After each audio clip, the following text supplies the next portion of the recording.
사람들은 참 이상한 존재다 이렇게 생각합니다. 한시라도 빨리 잊어버려야 할 것은 오래도록 기억하고, 정작 두고두고 기억해야 할 것은 너무 빨리 잊어버리기 때문에 그렇습니다.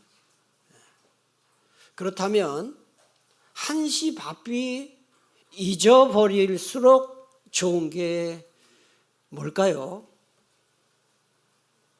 과거의 성공과 실패, 그리고 마음의 상처입니다. 과거의 성공을 잊어버리지 않으면 교만과 자만하게 되고요.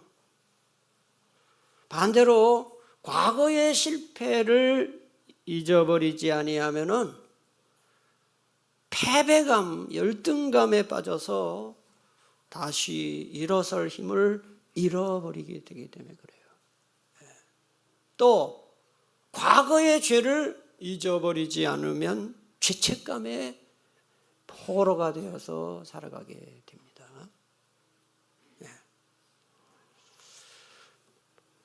다른 사람에게 받은 마음의 상처도 마찬가지예요. 자기가 받은 마음의 상처를 오래 품고 있으면은 어떤 일이 벌어집니까? 자기한테 상처 준 사람에 대해서 섭섭하고, 분노하고, 그러니 그 사는 게 얼마나 힘들어요. 문제는 마음의 상처를 해결하지 못하고 그거를 풀지 못해서 참 정상적으로 살기가 힘들 정도의 삶을 사는 사람들이 생각보다 많다 하는 거예요. 그렇다면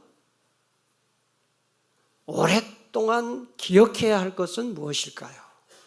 그것은 하나님과 다른 사람에게 받은 은혜, 배려, 그리고 모든 인간은 반드시 죽는다는 사실을 기억해야 됩니다.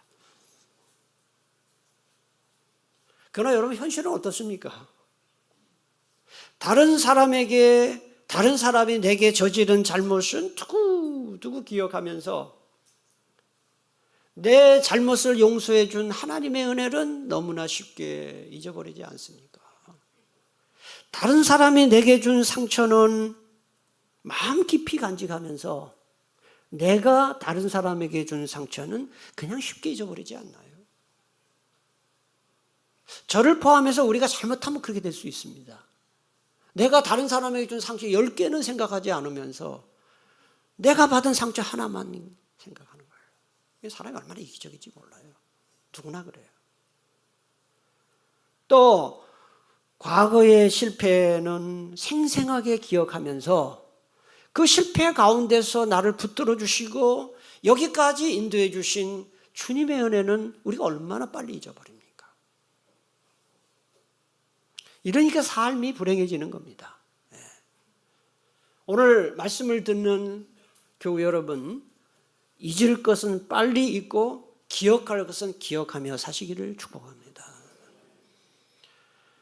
사도 베드로가 이 베드로 후서를 기록한 당시에 그 교회는, 초대교회는 아주 혼란스러운 상황에 처해 있었습니다. 교회 내부로 들어온 이단들이 거짓 교훈으로 그리스도인들을 미혹하고 있었기 때문입니다. 이때 베드로는 성도들을 지키기 위해서 새로운 성경 지식을 알려주기보다는 그들이 이미 배워서 알고 있는 진리를 일깨워주고 기억나도록 하는 일에 힘썼습니다. 오늘 1절 끝에 보시면은 일깨워 생각나게 하여, 그 다음 2절 끝에도 보면 어떻게 한다 그랬습니까? 기억하게 하라 한다 그랬습니다.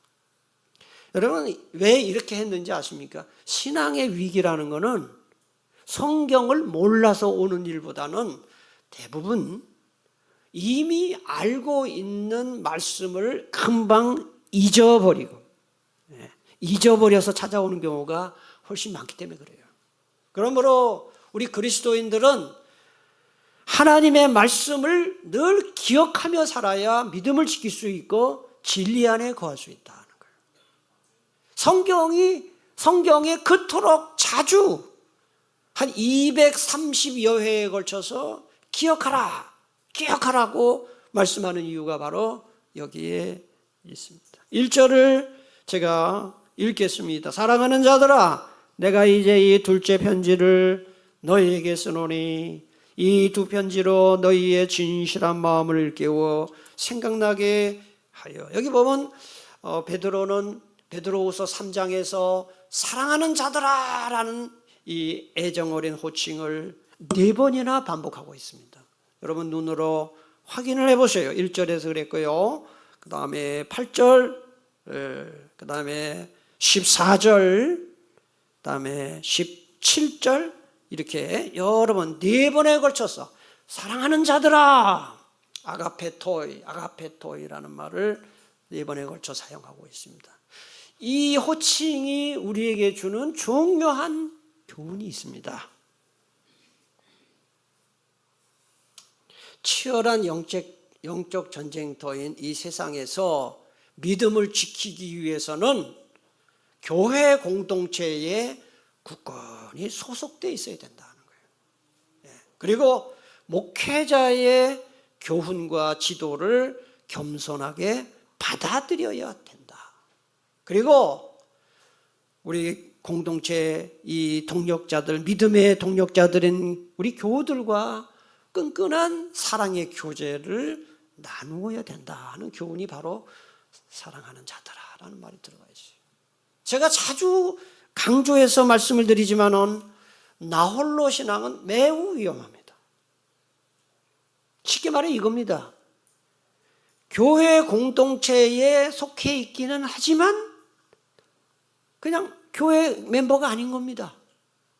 그냥 예배만 딱 참석하고 그리고 예배 은혜 받고 그냥 교회 모두 전혀 교제도 없고 헌신도 없고, 이게 나홀로 신앙이에요. 그거 굉장히 위험합니다. 그게 왜 위험한지 아십니까, 여러분?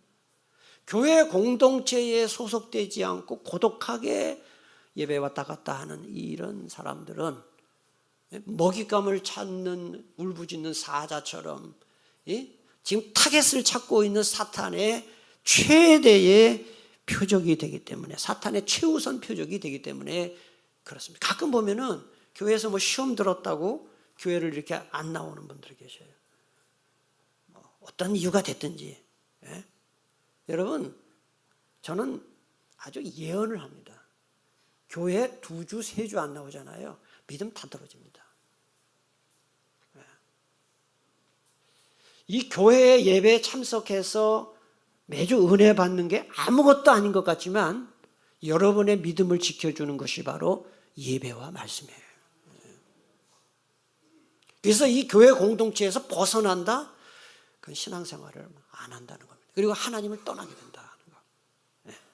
자, 이 그리스도인들이 이 이단의 미혹에 넘어가는 것을 방지하기 위해서 사도 베드로는 1절에 보니까 둘째 편지를 쓴다 그랬어요. 여기 둘째 편지는 뭘까요? 베드로 후서를 가리키는 거예요. 첫째 편지는 그건 뭐예요? 베드로 전서입니다. 그리고 뒤이어서 언급되는 이 두 편지는 뭘까요? 베드로 전서와 베드로 후서를 가리킵니다. 이 주후 2세기 이후에, 잘 들어보세요. 주후 2세기 이후에 이 초대교회 이 주변에는 성경 66권에는 들어가지 않지만 베드로의 이름을 빌린 문서들이 다수 등장했어요. 그래서 그것은 예를 들면 베드로 복음서가 나와 있고, 베드로 묵시록, 베드로 행전, 이런 책들이 초대교회 사람들에게 막 읽혔습니다.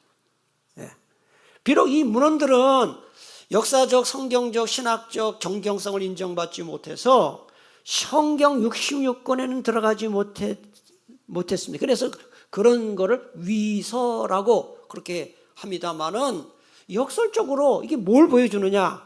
성경 66권 이외에도 베드로가 쓴 그런 문헌들과 편지가 있었다는 것을 반증하는 것이죠. 여러분, 베드로뿐만 아니라 사도 바울도 신약 성경에 기록된 13권이나 14권 이외에 많은 편지를 썼고요, 문서를 기록했습니다. 그것이 바로 이 사도 바울 서신에 명시적으로 암시가 되어 있습니다. 그러면 이런 질문이 생깁니다. 오늘 우리가 갖고 있는 성경 66권만으로도 이미 충분할 것 같은데 왜 베드로와 사도 바울을 포함한 성경의 저자들은 많은 편지들과 목회적인 문헌들을 추가로 기록했을까 하는 거예요. 그 이유가 1절 하반절에 나와요. 1절 중간 이하에 보면 이 두 편지로 너희의 진실한 마음을 일깨워 생각나게 하여 그랬어요. 여기서 이 진실한 마음이라는 것은 순수하고 오염되지 않은 마음을 가리킵니다. 그 당시에 도자기 상인들은 도자기에 어떤 흠집이 있거나 또 깨진 틈이 생기면은 그 제값에 못 팔잖아요. 그걸 숨기기 위해서 밀랍으로 덧붙였어요. 그러니까 영리한 이 구입자들은 도자기를 살 때 도자기를 이렇게 햇빛에 쫙 비춰서 그런 흠이 있는지를 확인을 했어요. 그런데 밀랍을 칠한 눈속임이 있는지를 확인했는데 딱 보니까 햇빛에 비추어 보니까 어떤 흠집도 없는 상태가 확인이 되면은 이게 완전히 진품이 증명이 되면은 상인들이 너무 기분이 좋고 기뻐서 그날 그리스 말로 이렇게 외친 것입니다. 에일리 크레네스라고 외쳤어요. 그 말의 뜻이 바로 뭐냐 하면 한번 읽어볼까요? 태양빛으로 심사해 합격한 진품이다. 여기에서 나온 말이 바로 진실한 마음이라는 말이 여기서 나온 거예요. 합격품이다, 진품이다, 이런 뜻입니다. 이어서 나오는 일깨워라는 말은 잠자는 사람을 거칠게 흔들어 깨운다라는 뜻을 갖고 있어요. 그러니까 베드로 후서 편지를 받는 이 그리스도인들의 마음 상태가 지금은 순수하고 깨끗하지만 이단들의 미혹을 받아서 타락하고 그 다음에 마음이 더럽혀질 걸 가능성이 있었기 때문에 베드로가 이미 그리스도인들 알고 있는 진리의 말씀으로 강력하게 경고하고 권면한 것입니다. 그러니까 오늘 이단들이 하는 것처럼 어떤 새로운 어떤 비밀 교리를 가르치려고 한 것이 아니고 알고 있는 복음의 진리를 다시 생각나게 한 것입니다. 여러분, 우리가요 믿음에서 떨어지거나 시험에 들거나 죄를 지었거나 하는 것은 잘 들어보세요. 그것은 성경 지식이 부족해서 그런 게 아닙니다. 제가 늘 질문하죠. 여러분, 몰라서 짓는 죄가 많아요? 알고 짓는 죄가 많아요? 알고 짓는 죄가 많아요. 우리에게는 성경 지식이 부족한 것이 문제가 아니라 알고 배웠고 은혜 받은 말씀을 너무 빨리 잊어버려요. 금방 잊어버리는 거예요. 그리고 말씀으로 영혼을 계속해서 훈련하고 자극하는 일을 게을리하는 것 때문에 자꾸 믿음이 떨어진다는 것입니다. 세계적인 피아니스트에게 한 사람이 질문했어요. 당신은 어떻게 이렇게 아름답고 감동적인 연주를 할 수 있습니까? 질문했어요. 그러자 그가 이렇게 대답했습니다. 멋있는 말을 했습니다. 하루를 연습하지 않으면 내가 알고, 이틀을 연습하지 않으면 가족이 알고, 사흘을 연습하지 않으면 온 청중이 압니다. 세계적인 피아니스트가 이런 말을 한 거예요. 그러니까 여러분, 이 삶의 탁월함이라는 것은 어느 날 갑자기 나타나는 재능에서 나오는 것이 아니라 지루함을 견뎌낸 무수한 반복 훈련의 결과다 하는 것을 알 수 있어요. 요즘 월드컵 난리잖아요. 월드컵. 근데 우리나라 망했죠. 망했습니다. 완전히 망했습니다. 지금 가능성이 있나요? 올라갈 가능성이? 예? 떨어졌어요. 난 그것까지 몰랐어요. 완전히 망했죠. 근데 제가 지난 주말이죠. 우리나라 망한 다음에 그 신문을 봤어요. 그리고 제가 참 이렇게 좀 은혜를 받았다 그럴까? 감동을 받은 게 있어요. 아니, 떨어졌어요? 나 떨어진 거 몰랐는데. 기도했는데 이게 떨어졌구나. 진짜 큰일 났네. 전 32강은 될 줄 알았는데. 그건 할 수 없고요. 지금 여러분 세계에서 가장 축구를 잘하는 현직, 지금도 출전을 했더만 선수가 여러분 누구죠? 메시죠, 메시. 메시 기사가 났어요. 메시의 별명이 축구의 신이에요. 얼마나 축구를 잘하면 축구의 신이다. 근데 제가 지난주에 월드컵 경기니까 계속 기사가 나더라고요. 메시는 동료 선수들보다 아침 훈련에 2-3시간을 먼저 나왔대요. 먼저 나와서 훈련을 한다. 그 얘기가 딱 써 있는 거예요. 그러면서 그 메시와 같은 팀에 있던 축구 선수, 현직 축구 선수가 메시의 실력은 훈련에서 나왔다. 그런 얘기를 했어요. 그러니까 이게 탁월한 재능이 없지는 않겠지만 그의 실력은 훈련에서 나왔다. 이 말이 참 저에게 감동이 됐어요. 그렇구나. 저렇게 뛰어난 선수가 저절로 되는 게 아니구나. 신앙도 마찬가지입니다, 여러분. 디모데전서 4장 7절 8절에 보니까 경건에 이르도록 네 자신을 어떠라 그랬습니까? 연단하라. 육체의 연단은 약간의 유익이 있으나 경건은 범사에 유익하니 금생과 내상의 약속. 여기서 연단하라는 이 말은 무슨 뜻이냐 하면은 원래 뜻이 고대의 운동선수들이 체육관에 가서 몸이 부서지도록 고통을 견디면서 반복적으로 훈련하는 그 모습에서 나온 단어예요. 그래서 연단하라 이 말의 원문에 보면 귐나제라고 되어 있어요. 귐나제. 여기에서 짐네지움이라는 체육관이라는 뜻이 나온 거예요. 그 정도로 연단을 하라. 신앙에 연단. 가끔 보면은 우리 교우들 중에 저보고 목사님 난 속상해요. 그래서 왜요? 그러니까 신앙생활을 이렇게 오래 했는데도 왜 이렇게 믿음이 안 자라는지 모르겠어요. 그래요. 집사님 그 따위로 신앙생활하면서 믿음이 자라요? 그러고 싶었어요. 내가 볼 때는 믿음이 자라도록 하지도 않아.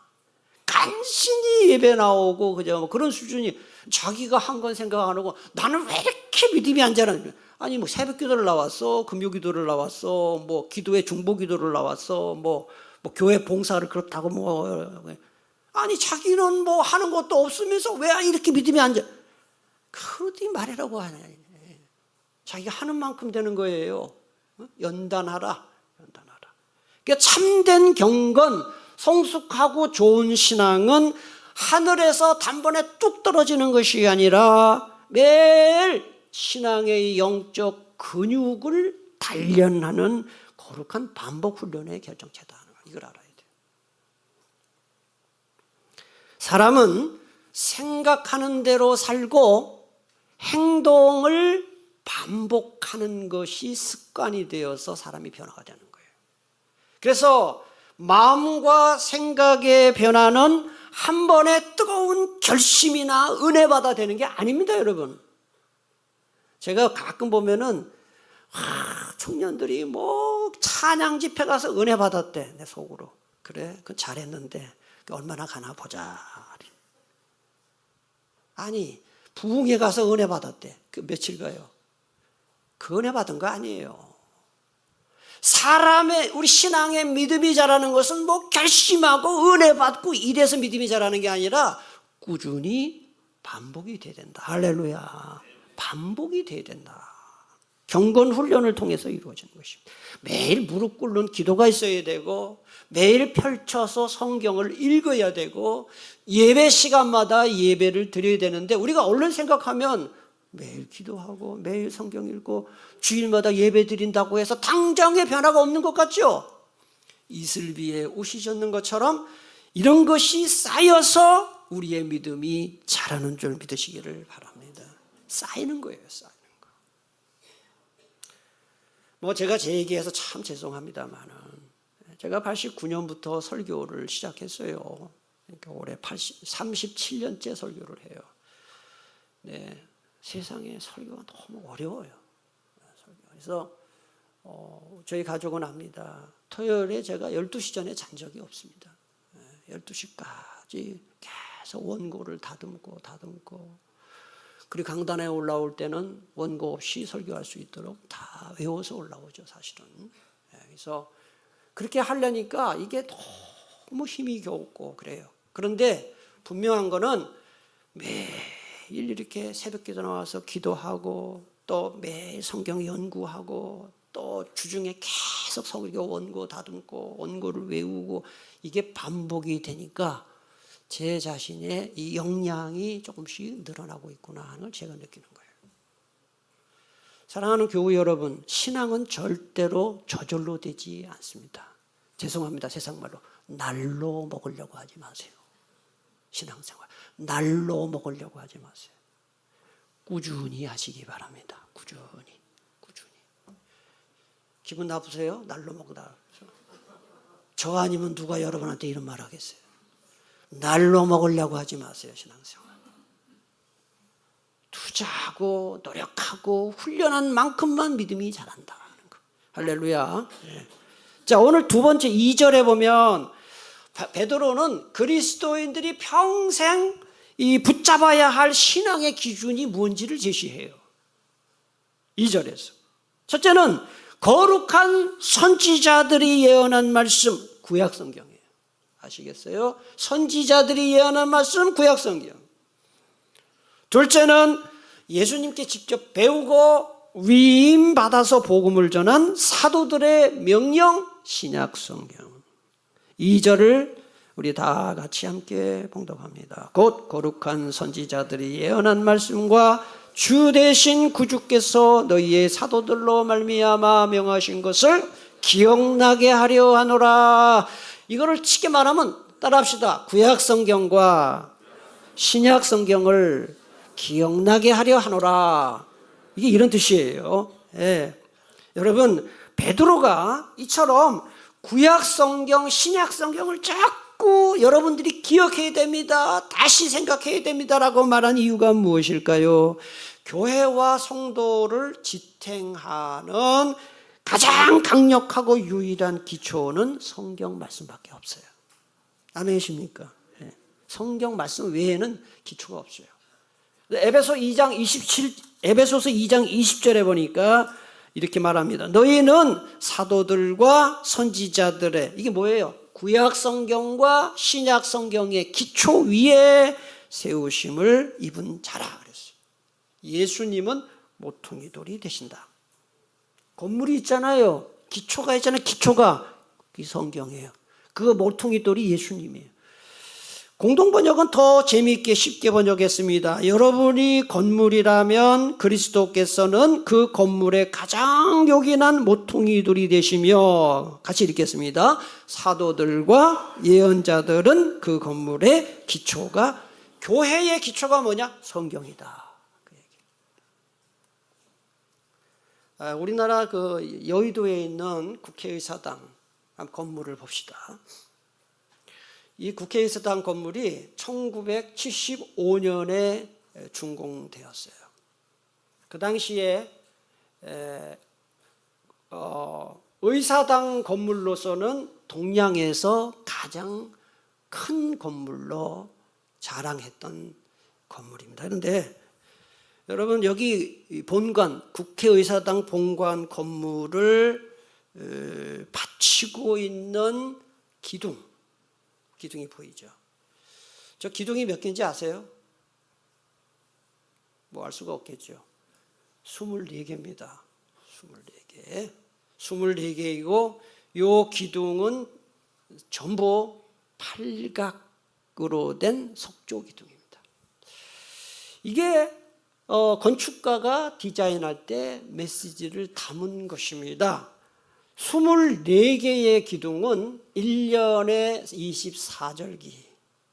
24절기 하루 몇 시간? 24시간을 가리키는 거예요. 그래서 왜 24개 기둥을 만들었느냐? 국정을 책임진 의원들이 1년 내내 하루 24시간 내내 쉬지 말고 국민의 번영과 국민의 안위, 나라의 안위를 걱정하라 하는 성실의 의무를 의미해서 24개를 만들었어요. 특히 의사당 그 건물 정면에 앞에 보이는 이 기둥이 몇 개일 것 같습니다. 지금 쉴 수도 있어요. 지금 딱 보면은 8개입니다. 8개. 그래서 이 앞에 기둥이 8개인 이유는 전국 8도를 가리킵니다. 그래서 전 국민의 민의를 잘 경청하고 수렴해서 받들어라 하는 의미로 이걸 만든 거예요. 자, 이게 의사당 건물이 지금 건축된 지가 51년 됐어요. 51년 짧지 않은 세월 동안 많은 비바람과 폭풍 가운데도 건물이 튼튼하게 세워질 수 있는 그 비결은 무엇일까요? 화려한 기둥일까요? 그렇지 않아요. 그 24개의 기둥 밑에는 우리 눈에 보이지 않지만 단단한 화강암 안반석이 연결되어 있다. 제가 다 확인을 했어요. 그러니까 눈에 보이지 않지만 지하 깊은 곳에 있는 화강암 안반에 이게 연결되어 있기 때문에 건물이 튼튼할 수 있다. 제가 왜 자꾸 지금 의사당 건물을 얘기하느냐. 이 건축가들이 24개의 기둥에 하루 24시간, 1년 24절기 내내 쉬지 말고 의원들이 국민을 위해서 깨어 있으라 라는 메시지를 담았던 것처럼 사도 베드로가 날마다 성도들의 영혼을 말씀으로 흔들어 깨운 목회적 이유도 같다 하는 거예요. 신구약 성경 66권이라는 영적 안반 기초지요. 영적 안반 위에 인생의 기둥을 깊이 박고 24시간 하나님의 말씀 앞에 깨어있는 그리스도인들만이 세속주의, 황금만능주의 그리고 우상숭배를 물리칠 수 있다. 그래서 견고한 믿음의 거목이 될 수 있다 하는 것을 말씀하는 겁니다. 여러분 사도 바울이 말이죠. 3차 선교 여행 마치고 예루살렘으로 거의 순교할 것을 각오하고 돌아가다가 에베소 교회 장로들을 만나요. 자기가 세운 교회 장로들을 만나서 이 사도 바울이 피눈물 나는 이별 설교를 합니다. 그때 그 바울이 에베소 교회의 그 앞날을 유력한 지도자나 또는 위인에게 맡기지 않고 무엇에 맡겼는지를 한번 보세요. 사도행전 20장 32절 말씀. 지금 내가 여러분을, 이거 뭐예요? 에베소 교회. 여러분을 주와 및 어디에 부탁한다고 합니까? 은혜의 말씀에 부탁하노니 그 말씀이 여러분을 능히 어떻게 한다 그랬습니까? 든든히 세운다 그랬어요. 여러분 교회와 그리스도인들을 사탄의 교묘한 미혹과 안티 세력들로부터 지켜주고 그 공격으로부터 막아줄 수 있는 능력은 오직 하나님의 말씀인 성경에 있다 하는 것을 믿으시기를 바랍니다. 성경에 있습니다. 주후 6세기에서 16세기까지 정확하게 말하면 주후 590년에서 1517년까지 1000년을 중세다 그래요. 중세.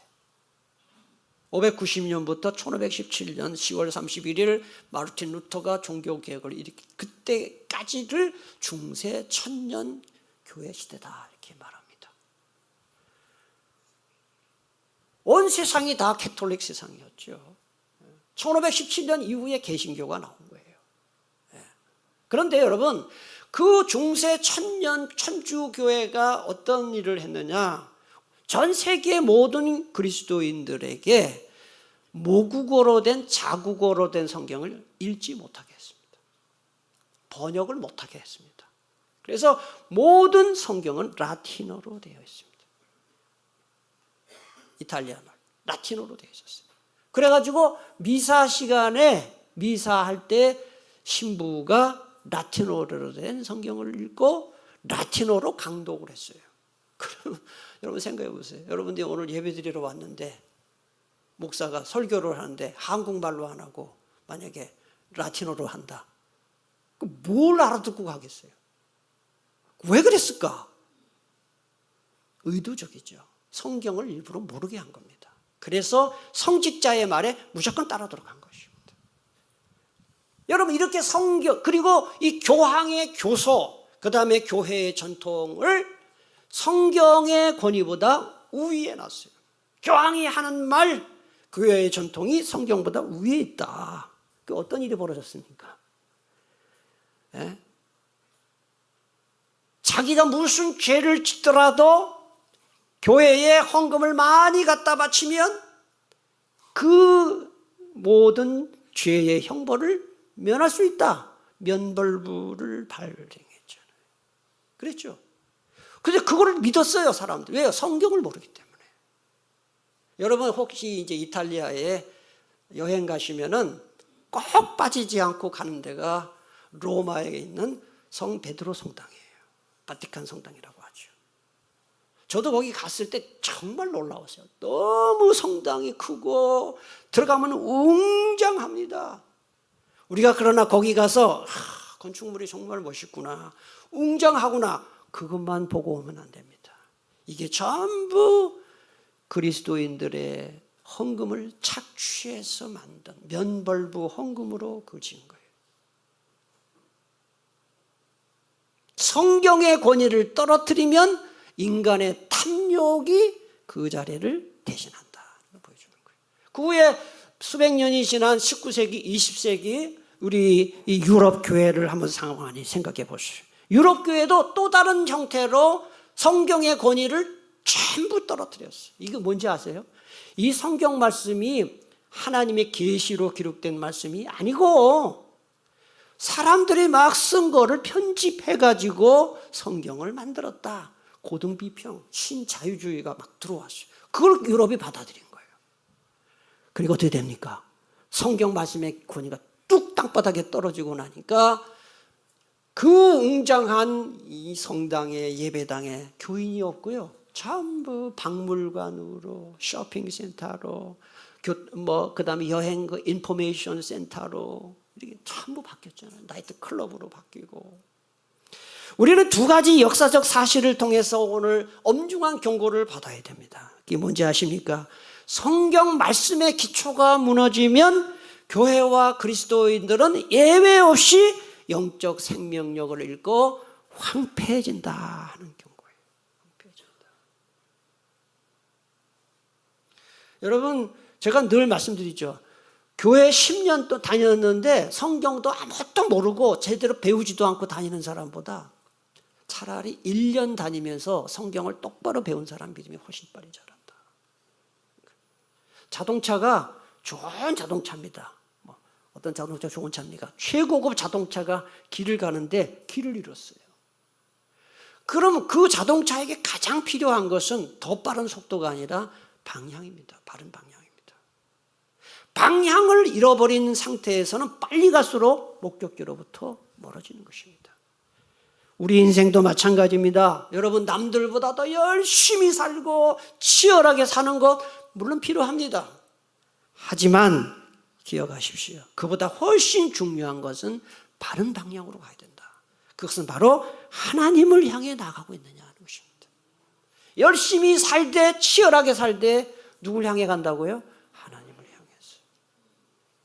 하나님의 말씀은 우리 인생의 방향을 하나님에게로만 향하게 만들어주는 가장 정확한 영적인 내비게이션이에요. 내비게이션. 시편 119편 105절 말씀 다 같이 함께 봉독하겠습니다. 주의 말씀은 내 발의 등이 내 길의 빛이니이다. 아멘이십니까? 얘기 하나 하고 말씀 맺겠습니다. 오늘 많은 사람들이 이 육체 건강을 유지하기 위해서 많은 시간을 들이고 또 돈을 투자합니다. 그래서 뭐 열심히 체육관에 가서 운동도 하고 좋은 일이죠. 땀 흘려 운동하고, 그리고 뭐 필라테스인가 뭐 그런 것도 가서 하고, 또는 단식, 금식 돈 내고 가서 하고 그렇게 합니다. 몸에 좋은 음식을 다 찾아서 먹고 그렇게 합니다. 그리고 정기적으로 휴식을 취하고 스트레스 관리를 하고 합니다. 그런데 여러분, 우리 육체만큼이나 아니 육체보다 훨씬 더 많은 관심과 돌봄이 필요한 게 뭐냐? 영혼을 돌봐야 된다. 영혼. 여러분, 매일 아침 하루를 무엇으로 시작하십니까? 여러분, 하루를 무엇으로 시작하십니까? 안 봐도 비디오입니다. 제가 알아맞혀 볼까요? 아침에 눈 뜨자마자 핸드폰. 톡 온 거 없나? 문자 온 거 없나? 세상에 뭔 일이 있나? 하고 핸드폰을 쳐다보는 것으로 하루를 시작하는 분들이 대부분일 겁니다. 대부분. 여러분, 이 말을 꼭 기억하세요. 아침에 일어나서 처음 품는 생각이 그날 하루 전체를 지배하는 이정표가 된다는 것입니다. 네. 눈을 떠서 세상의 소음에 영혼을 내어주기 전에 먼저 성경을 펴서 하나님의 음성을 듣는 것으로 하루를 시작하시기 바랍니다. 교회에서 공동체 성경 읽기 구역별로 매일 나가요. 꼭 들으십시오. 꼭. 저는 제 동기 목사님들이 300명 정도 됩니다. 신학교 동기.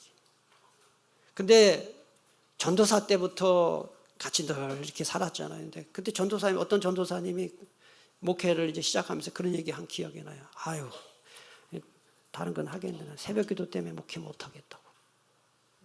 워낙 잠이 많은 사람이에요. 강단에 올라가서 설교 앞두고 장로님이 기도하는 그 사이에 잠을 잔 사람이니까. 그 사람이 그 동기 목사님인데 새벽 기도 때문에 목회 못 하겠다. 저도 이 목회를 하면서 새벽 기도가 그렇게 쉽지는 않지만 저는 지금 정직하게 고백할 수 있는 게 있습니다. 새벽 기도가 나를 살렸다. 난 이렇게 생각합니다. 새벽 기도 힘들더라도 새벽 기도를 꾸준히 나와서 첫 시간을 주의 음성을 듣고 주의 말씀을 읽고 개인 기도하고 이러고 하루를 출발하기 때문에 하나님이 나를 지켜주셨다. 내 인생을 지켜주셨다. 저만 그런 게 아닙니다. 여러분, 하루를 뉴스 보고 신문 보고 스마트폰 보는 것으로 하루를 시작하지 마시고 주님과 기도하고 주님 말씀 읽는 거, 말씀 듣는 것으로 하루를 시작하면 여러분의 삶이 달라질 줄 믿습니다. 자, 이번 주 묵상 실천할 말씀을 한번 찾아서 읽겠습니다. 1번 읽습니다. 과거의 상처나 섭섭함, 은밀한 죄를 숨기지 말고 하나님과 사람들 앞에 속임없는 진실한 마음을 갖도록 기도하자. 2번 매일 아침 눈을 뜨자마자 스마트폰이나 세상 뉴스를 보기에 앞서 성경을 읽고 묵상함으로써 하나님의 말씀이 하루의 첫 생각이 되어 하루의 영적 방향을 결정하는 내비게이션이 되게 하자. 3. 매일 기도하기, 매일 성경 읽기, 매주일 예배드리는 거룩한 습관을 평생 계속하자. 아멘이십니까? 기도하겠습니다. 하나님 아버지, 오늘도 설교 말씀을 통해서 우리가 다시 한번 우리 자신을 돌아보게 하시고 우리에게 각성시켜 주시고 경고를 주셨사오니 저희들 절대로 신앙생활을 날로 먹으려고 하지 말고 시간도 투자하고 몸도 투자하고 물질도 투자하고 그리고 꾸준히 신앙생활을 잘해서 주님 앞에 서는 날 너 참 신앙생활 잘했다. 주 앞에 칭찬받고 상급받는 저희들 다 되게 해 주시옵소서. 예수님의 이름으로 기도하옵나이다. 아멘.